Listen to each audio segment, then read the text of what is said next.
Narito na naman ang mainit na balita mula sa mundo ng social media na hatid sa inyo ni Madam Chika.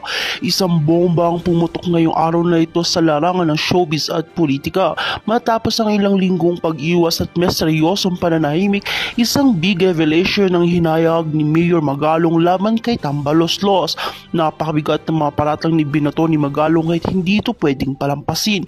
Ang mga nakakashocking na detalye ay direktang pinuna ang mga kontrobersyal na gawain at hindi ka panipaniwalang kalokohan sa pinapalaganap ni Tamba.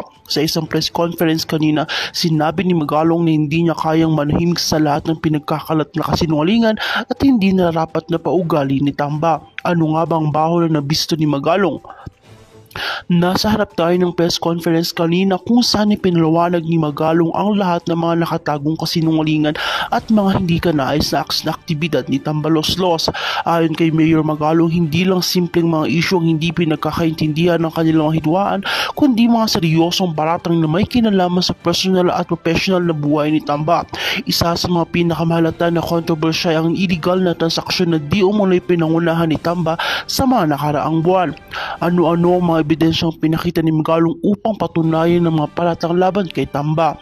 Ayon sa ilang information na nakuha mula sa mga source na malapit kay Magalong, ipinakilala niya ang mga dokumento na pinaglalaman ng mga pangalan ng mga taong konektado kay Tambaloslos, pati na rin ng mga transaksyon na umuloy pinuno nila.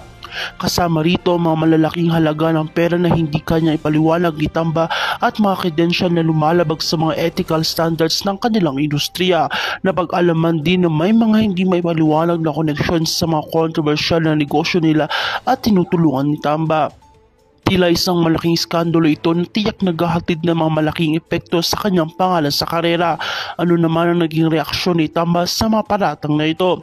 Hanggang hindi pa nagbibigay ng opisyal na pahayag si Martin Umales tungkol sa mga paratang ninihain laban sa kanya ni Mayor Magalong, marami sa mga fans ni Tambaloslos na nagsasabi na hindi nila kayang tanggapin ng mga paratang at umaasa pa rin silang malilinawan ang lahat. Ngunit ayon sa mga eksperto, magiging mahirap na para kay Tambaloslos na makalusot sa mga akusasyon na ito, lalo na't may ebidensya na siyang nakalap.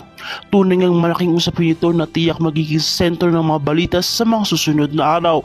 Sa mga karagdagang impormasyon, patuloy namin kayong aabangan para sa mga susunod na update ukol sa isyong ito.